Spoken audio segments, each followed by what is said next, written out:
The mission had gone to hell. Jack Harper, Special Forces, U.S. Army, lay on his back in the mud of a foreign jungle, his lungs screaming for air that never seemed to come. The world was spinning, flashes of gunfire, the acrid smell of smoke and blood, the crunch of bone beneath steel, and then, nothing. His vision faded to black, the steady thumping of his heart growing fainter, until it finally stopped altogether. He was dead. His body wasn't warm anymore, it was just an empty shell, but death didn't stick to Jack Harper. Not when the military had plans for him. Not when there were nanobots at work. It wasn't supposed to happen like this. Jack had been deep behind enemy lines, a ghost, a shadow. His team had been on a precision strike mission to capture an insurgent leader, known only as the Wolf. They'd been closing in on the target when everything turned to chaos. A hail of bullets came from nowhere, and in the split second of instinct, Jack had taken the shot meant for his captain. He hadn't even seen it coming. A loud crack, then the blinding pain as the bullet tore through his chest. His heart, the core of everything that had kept him alive for 34 years, was obliterated. The last thing Jack remembered before his consciousness slipped away was his hands clutching at his chest, blood staining his uniform. Then, the world went cold, and then, it got a lot colder. When Jack woke up, he wasn't sure where he was. The first thing he noticed was the sharp smell of antiseptic, so thick it could have choked him if he had still been breathing properly. The second thing was the absence of pain. His chest should have been a gaping wound, his heart nothing but a mangled, shredded mass of muscle and tissue. Instead, it felt fine. Perfect, even. He blinked a few times, trying to clear the fog in his head. His mouth felt dry, his thoughts sluggish. But that's when he noticed it, the faint hum beneath his skin, a sensation that wasn't quite like anything he'd ever felt before. It was as though his body had become a living, breathing machine. Slowly, he sat up, his movements jerky and awkward, as if he hadn't used his body in a while. The room around him was too sterile, too white. He recognized the military insignia on the walls, the high-tech monitors blinking with streams of data. But this wasn't a typical field hospital. What the hell happened? Jack muttered, his voice rough, unfamiliar in his own ears. "You're alive," a voice said from behind him, and Jack twisted around to see a figure standing in the doorway. Doctor Rachel Serrano was tall, her dark hair pulled into a tight ponytail. She wore a lab coat, but something in her expression didn't quite fit with the clinical environment. There was a flicker of something, concern, maybe, or maybe fear. He wasn't sure. "What did you do to me?"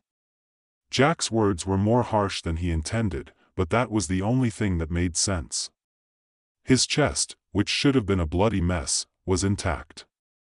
His body felt stronger, faster, like his limbs were capable of feats he'd never imagined. And yet, it was as if something fundamental had shifted. Doctor Serrano took a hesitant step forward, her expression unreadable. "We didn't just save you, Jack. We rebuilt you. You were dead. No one survives an injury like that. Not without help." Jack rubbed his eyes, trying to shake the dizziness. "Rebuilt me? You're talking like I'm some kind of cyborg." "Not exactly," Dr. Serrano replied, her voice gentle, but with an edge of urgency. "You're enhanced. We replaced your heart with a nanotechnology prototype. It's called the nano heart. It's powered by nanobots, tiny robots that work to repair your body at the cellular level. Your blood, your muscles, your bones, they're all being constantly optimized. Your body is healing itself from the inside out." Jack stared at her, trying to process.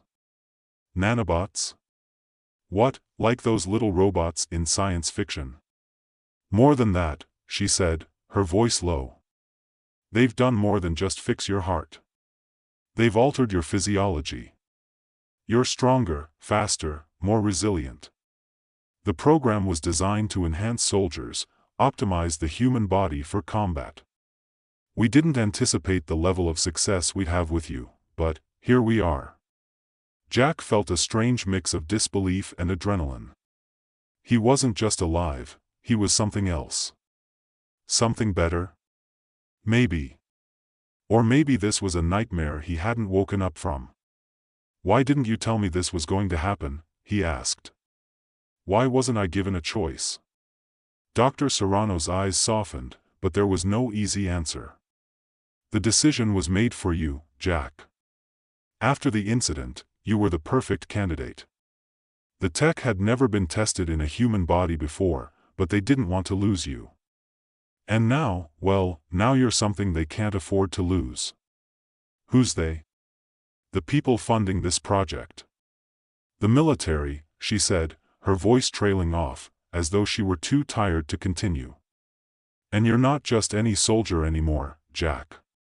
You're part of something bigger. You're a prototype."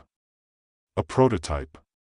He wasn't sure what was more unsettling, the idea that his own government had used him as a test subject, or the fact that his body had become something he no longer recognized. For the next few days, Jack's new reality settled in like a weight on his chest, one that felt oddly comforting, yet terrifying at the same time. His heart wasn't just beating now, it was humming. Pulsing with energy. He'd been taken to a secret facility hidden deep in the mountains, where high-tech labs and armored vehicles were ready at a moment's notice. He had no idea how far out of the loop he was, or how much of what was happening to him was part of something larger. The army was all about secrecy, and here, in this place, Jack could feel the weight of it pressing in on him. In his free time, Jack started experimenting with his newfound abilities. He could lift more weight than he ever thought possible. He ran faster, farther, than he'd ever done before, his breath steady and smooth, as though his lungs didn't need to work as hard anymore. His senses sharpened. He could hear the faintest hum of electronics through the walls, the whisper of footsteps echoing down the hallway. His vision was clearer, sharper than he remembered. It felt like being a predator, alive with every nerve, every impulse, ready to spring into action, but at the same time, his body seemed to want more. It was like there was a hunger within him that could never be fully satisfied. Jack found himself wanting more tests, more challenges, more chances to push the limits of what he could do. The nanobots inside him were working overtime, constantly refining his physical and mental state. Every day, he felt more invincible, but then came the first crack. It happened on a routine training mission, a test exercise that was supposed to measure the limits of his enhancements. Jack's team was running through mock urban warfare simulations, moving through tight alleyways and clearing buildings. The mission was simple enough: neutralize the enemy, secure the area. Except, things didn't go as planned. Jack was faster than anyone could keep up with. He rounded a corner, and in a split second, his hand shot out, grabbing the shoulder of a soldier who'd been coming up behind him. The move was so fast, so forceful, that the soldier was slammed into the wall, knocked unconscious in one blow. Jack froze. The team gathered around him, but all he could focus on was the realization that he had hurt someone. Badly. He hadn't meant to. He'd been operating on instinct, moving at full speed, his body acting faster than his mind could catch up. The soldier groaned, holding his head as he sat up. Jack took a step back, his pulse quickening. "Jesus, Jack. What the hell happened?" one of the soldiers asked, his voice shaky. Jack didn't have an answer. He was still trying to figure it out himself. That night, Jack found himself standing in front of a mirror in his barracks room, staring at his reflection. His muscles were bigger, harder, and more defined than they'd ever been. His jaw was more angular, his eyes sharper. He was a different man. But as he looked closer, he noticed something that sent a chill down his spine, the faintest flicker of something in his pupils. The nanobots were active, moving. Jack wasn't sure how much more of this he could take. He wasn't just a soldier anymore, he was a living weapon. And there was no telling where it would end. The sound of his breathing filled the small room, each exhale heavy, controlled. Jack stood in front of the mirror, his body still alien to him, a stranger's vessel. The nanobots hummed beneath his skin, a constant reminder of the force that had replaced his heart, and everything else that had once defined him. His fingers trembled slightly as he traced the lines of his jaw, the unrelenting precision of his enhanced muscles. He wasn't just a man anymore. He was something different, something better, or worse. That hunger inside him, the drive to test the limits, to push harder, was growing, gnawing at his thoughts, pulling him towards something he couldn't yet understand. "Get it together, Harper." He pulled his shirt on with a quick jerk, the fabric stretching over his chest, the fabric tightening around his torso. He wasn't sure what the future held, but right now, there was a mission to complete. And he was damn good at missions. Or at least, he had been. Before the nanobots had taken root inside him, before his body had become a battleground between what he was and what he was becoming. There was a knock at the door, sharp and urgent. Jack snapped his head toward it, the sound of the knock amplifying in his enhanced ears, reverberating deep inside him. It was like everything was turned up a notch, his hearing, his vision, his awareness. He could almost hear the pulse of the nanobots moving through his bloodstream, their quiet efficiency working on him even now, even when he wasn't paying attention. "Yeah?" Jack's voice was gravelly, too low. The door opened, and Captain Randall stepped in. The man was short, stocky, and often gruff, but there was a solid respect between them. That respect had been hard-earned, through years of shared missions, sweat, and blood. Randall didn't look surprised to see Jack in his tactical gear, ready for the next mission. He'd been briefed about Jack's new condition. At least, the parts they were allowed to share. The military wasn't big on transparency when it came to projects like this. "We've got a situation, Harper," Randall said, his voice clipped. "Top brass wants you for a special op. They want to test the new tech, see how you're handling the enhancements." Jack didn't like the way Randall said it, the weight of the words hanging in the air like an unspoken command. He didn't want to be their test subject anymore. He didn't want to be the experiment. But the orders were clear, and with the nanobots inside him, his body was too valuable to be left to his own devices. "What's the target?" Jack asked, trying to keep his tone neutral. "We're not supposed to know. You'll get the full brief on site. Just be ready." Randall's eyes narrowed, studying Jack carefully. "And, Harper? Don't push it. We don't know the full extent of what's going on with you, so keep your head in the game." Jack's jaw clenched. He didn't need anyone telling him to keep his head in the game. That's what he was best at. But this? This wasn't just a mission. This was something else. He could feel it in his bones, in the way his pulse quickened when Randall mentioned the word test.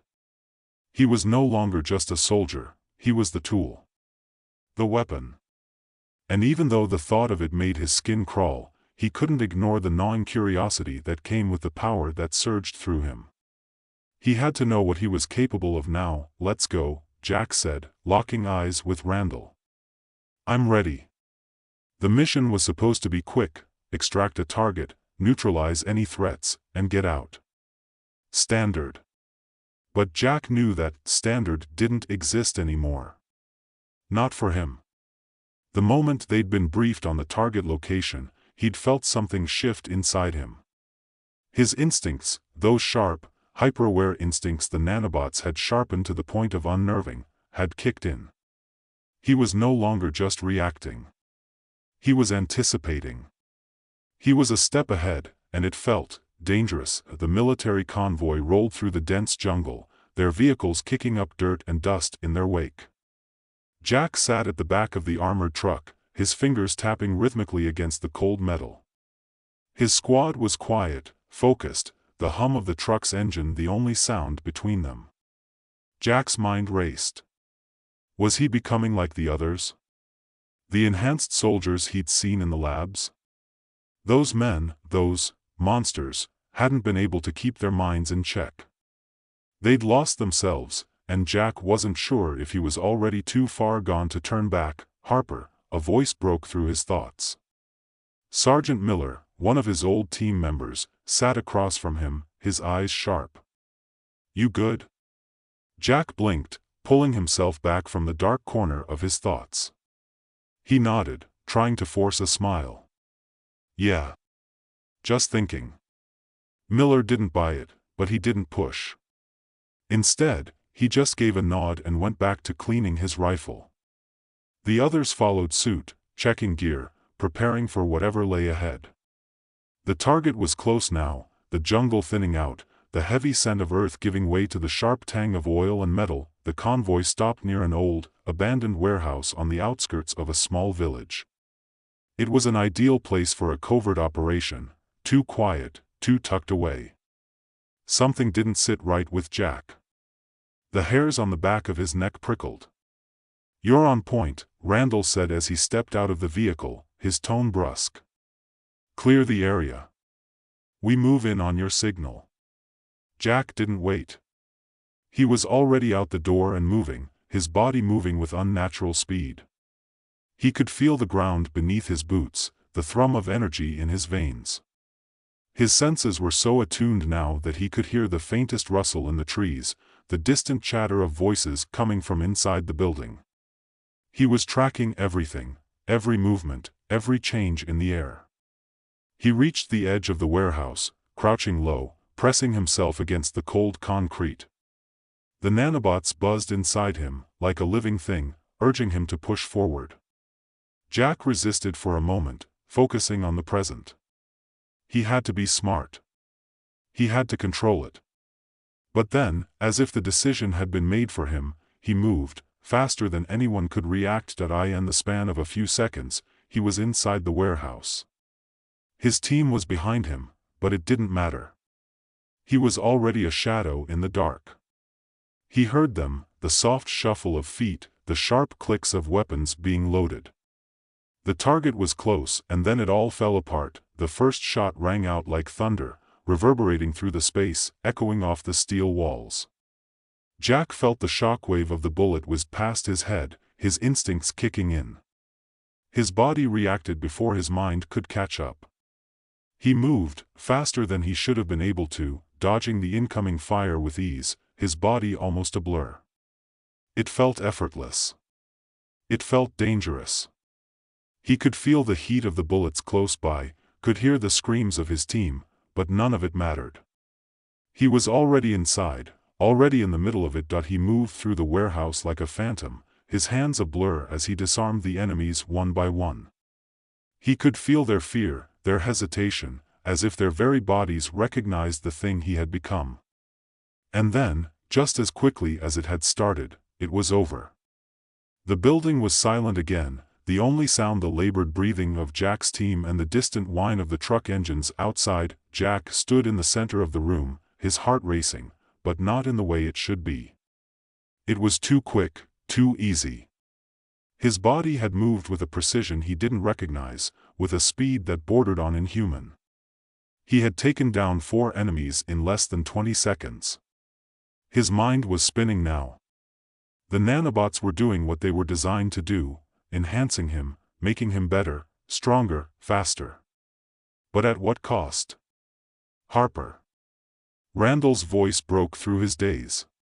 He was standing at the entrance, his face pale. What the hell happened in there? Jack didn't know how to answer him. He couldn't explain it. He couldn't explain the way his body had moved on its own, the way his mind had detached from the chaos and just acted. The hunger was there again, stronger now, a deep, gnawing feeling in his gut. He wanted more. More action. More blood. More, Harper. Randall snapped again, his voice sharp. Jack snapped back to reality, but it wasn't easy. It never was anymore. "Yeah," Jack muttered, his voice low. "I'm good." But the truth was, Jack wasn't sure he ever would be again. The next few days passed in a blur. The military had moved in on their target, securing the area and ensuring there were no loose ends. The mission was technically a success, But Jack knew the truth. It wasn't the target they were after. Not really. It was him. He was the test now. The thing they'd built, the thing they couldn't control. And as much as he hated it, he was beginning to understand that there was no going back. Not anymore. His body wasn't just his anymore. It belonged to the military, to the experiment, to the future they had in mind. And in that moment, Jack Harper realized the horrifying truth that he wasn't just a soldier anymore. He was the weapon. And weapons didn't get to choose. The nightmares started that night. Jack could feel them coming before he closed his eyes. The pull of the nanobots, a subtle sensation deep in his chest, beckoned him like an invisible tide pulling him under. He didn't want to sleep. He didn't want to let the dream take hold, but there was no escaping it. Not anymore. The darkness wrapped around him like a thick blanket, suffocating, but it wasn't the kind of dark he'd known before. This one was different, alive. Alive with the whisper of the nanobots moving beneath his skin, alive with the strange hum of power coursing through his veins. He could feel their presence, a constant buzz deep inside him, always working, always adjusting. The dream was always the same. He was standing in a field of bodies, his team, his enemies, all tangled together in the dirt. His hands were coated in blood, but it wasn't his blood. It was theirs. He could smell it, the sharp, metallic scent, could taste it on his lips. And then, as he turned, he would see himself, his reflection, standing among the wreckage, his eyes cold and unfeeling. There was no humanity left in him. Only the machine. The dream would fade then, but the feeling lingered, gnawing at his mind long after he woke. His chest would be tight, as if the nanobots inside him had somehow locked into place, preparing him for something he couldn't quite define. He would lie awake in the dark, staring at the ceiling, waiting for his pulse to settle, for the hunger to subside. But it didn't. It only grew stronger, louder, until it felt like the only thing that mattered. He wasn't sure when he started to lose track of the days. Time was a blur. He spent most of his hours in the facility, in the labs, or out on missions, but it was all the same. A constant stream of tests, simulations, and combat exercises that pushed him further into the abyss. It wasn't just his body that was changing, it was his mind. The nanobots were rewriting the way he thought, the way he felt. Every time they made him stronger, they also took away a piece of what he used to be. Doctor Serrano had been the one to explain it to him in cold, clinical terms. The nanobots are constantly improving your physiology. They're optimizing you. They're making you a better version of yourself. But Jack wasn't sure if the version of himself he was becoming was the one he wanted. He had become a weapon, a machine built for war, and the idea of it consumed him. He wasn't just a soldier anymore. He was an experiment, a ticking time bomb waiting to go off. He was beginning to wonder if he ever had a choice in any of this. It was during a routine mission that things finally went too far. The target was another high-profile figure, a leader of a rogue militia, the kind that liked to operate in the shadows, striking when least expected. The mission briefing was standard. Neutralize the threat, secure the perimeter, and extract. But as soon as Jack set foot in the compound, something in the air shifted. The nanobots hummed in his chest, a warning, an alert. He could feel them working, adjusting his muscles, calibrating his senses. The hunger inside him grew, just a little. It wasn't enough to break his control, not yet, but it was starting to scare him. Jack's team moved through the compound with precision. The house was quiet, eerie, as if the target had been expecting them. The silence was broken only by the low growl of Jack's boots against the tile floor. The nanobots sharpened his hearing, every footstep and every breath amplified, every sound too crisp, too clear.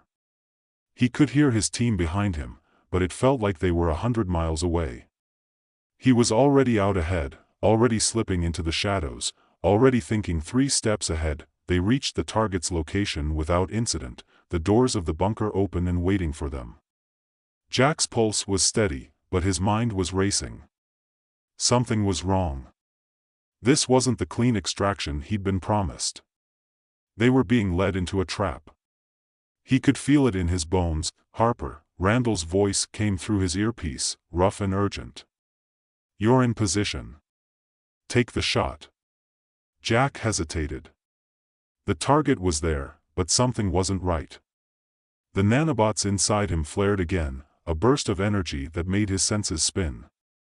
He could feel the vibrations in the air, the tension in the walls, the faintest shift of pressure just ahead. He moved before he could stop himself. The nanobots surged, feeding him data faster than he could process it. His body reacted instantly, a blur of motion. He was in the room, gun raised, before anyone even knew what had happened. The target, a man in his mid-50s, was standing behind a desk, his hands raised in surrender. But Jack didn't see a man anymore. He saw a threat. A potential enemy. And before his mind could catch up, the gun was already fired. The man crumpled to the floor, blood splattering the walls, his eyes wide in shock. Jack stood frozen for a moment, staring down at him. His mind was spinning. What had he done? What had he just, Harper? Randall's voice cut through the static, filled with confusion and anger. What the hell was that? You were supposed to capture him, not kill him. But Jack wasn't listening. The world had gone silent, except for the pulsing in his chest.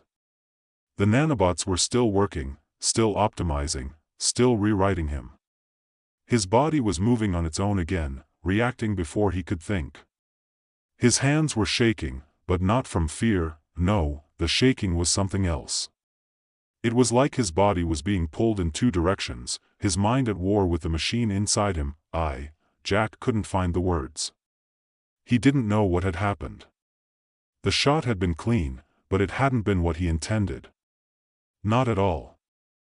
I don't know what's going on with me, he muttered into the mic, his voice low and strained. Something's wrong. The silence on the other end of the line was deafening. Randall didn't respond at first, but Jack could hear the crackling of static, the sound of someone shuffling papers in the background. It was like the world was moving too slowly now, everything too far away, as though Jack was standing outside his own body, watching everything happen to someone else. Harper, Randall's voice came back, more carefully now. You're coming back with us. We'll figure this out. But you're not operating on your own anymore. You understand? You can't just go off the rails like that. Jack couldn't respond. His mouth was dry, his head swimming. He could feel the weight of the gun in his hand, the taste of blood in the air, but none of it felt real. The nanobots were too strong now. They were controlling everything, his instincts, his impulses. He wasn't sure where they ended and he began. The return to the base was quiet. The convoy moved without incident, but the tension in the air was palpable. Jack could feel the eyes of his team on him, but he didn't look at them. He couldn't. The guilt was eating him alive, but it wasn't just guilt. It was something deeper. The nanobots were rewiring him, changing the way he thought, the way he felt. He was becoming something else, something beyond human, and he wasn't sure how to fight it. The moment the convoy stopped, Jack was out of the truck before anyone could say a word. He didn't want to be around them, didn't want to hear their voices, didn't want to be reminded of the thing he had just done.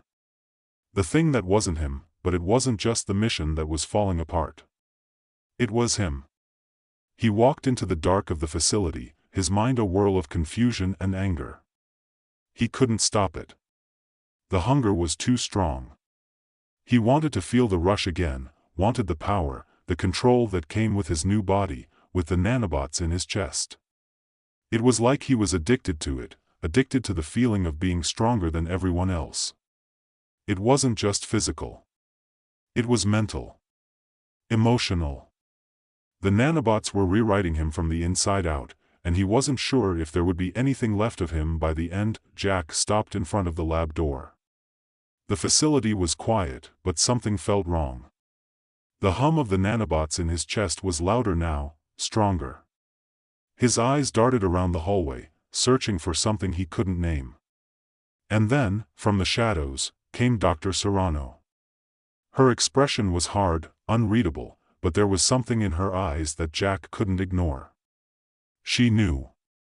She knew what was happening to him, and there was no way to stop it. "We need to talk," she said softly, stepping toward him. Jack opened his mouth, but no words came out. The hunger inside him was already rising, a storm he couldn't stop. "I can help you," Dr. Serrano said. "But you have to trust me. What's happening to you, has gone too far. You're not just a soldier anymore, Jack. You're a weapon. And weapons can't control themselves." Jack's chest tightened. She was right. He was a weapon.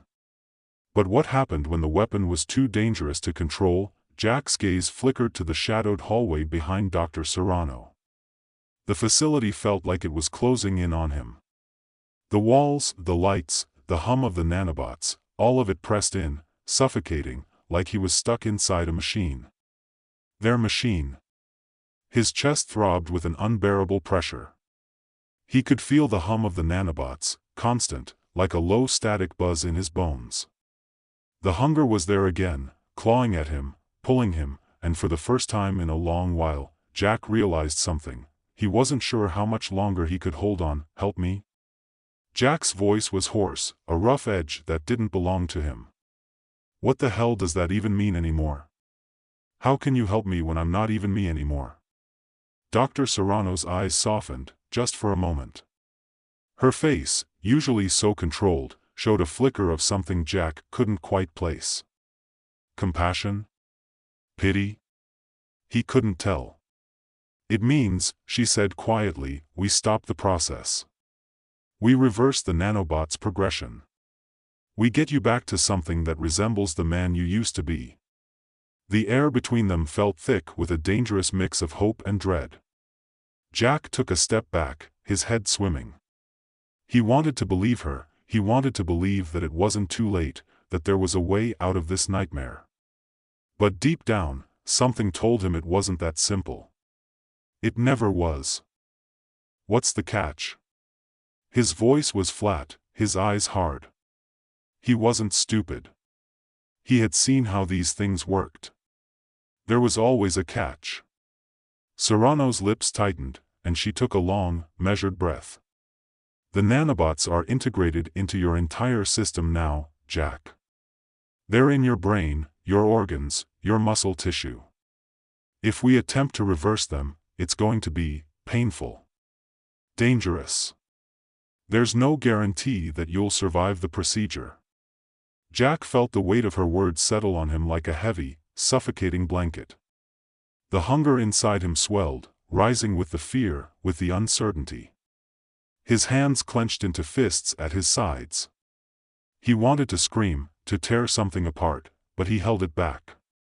Control. He had to keep control, didn't he? Pain. The word was a bitter laugh in his throat. "Pain's the least of my worries right now." Dr. Serrano stepped closer, lowering her voice. "You don't know what you're asking for. You think you can just walk away from this, that it's just about pain? You're more than just a soldier now, Jack. You're something else. A new kind of human. The nanobots are evolving, adapting.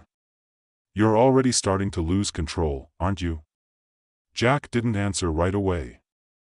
The truth was, he had been feeling it for weeks now, the flickers of something else inside him, something alien, something that wasn't just power. It was a darkness that thrived on chaos, that fed on destruction. The nanobots didn't just make him stronger, they made him hungrier. "Don't pretend like I have a choice," Jack muttered, shaking his head, his fingers twitching at his sides. His mind was a mess, fragmented by the nanobots' influence, by his own fear.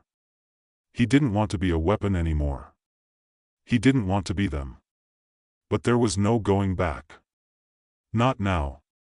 He was too far gone. Serrano's gaze hardened, as if she had seen the truth in his eyes. "You're not beyond saving, Jack. But you have to trust me. Trust that I can do this before it's too late." The words hung between them like a fragile thread. Jack could feel the weight of her stare, the sincerity in her voice, but his own thoughts were a storm of doubt and fear. What if she was wrong?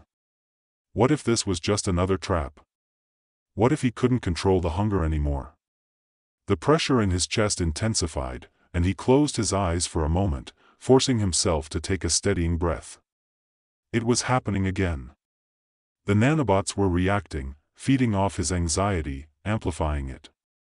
The hunger was there, gnawing at him, demanding more. "Fine," he said, his voice low and taut. "Do it." "But if this goes wrong, I know," she interrupted softly. "You'll never forgive me." Jack didn't answer. He couldn't. The procedure began an hour later in a sterile, white-lit room that felt too cold, too clinical.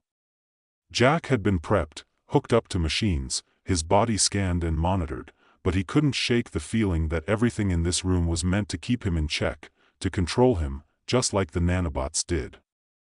Serrano stood by his side, her hands moving swiftly as she operated the controls. The machines hummed around him, the tech a constant reminder of how little he was in charge of his own fate. The nanobots were embedded deep within him, manipulating every system of his body, rewiring his brain, adjusting his heart rate, his temperature, his very perception of time and reality.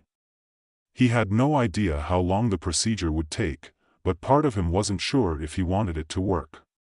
What if this was it? What if, once the nanobots were gone, there was nothing left of him? "Stay with me, Jack," Serrano's voice broke through his thoughts. "I need you to focus. We're starting the reverse process now. You'll feel the shift as the nanobots start to disengage." He barely heard her. His focus had already shifted.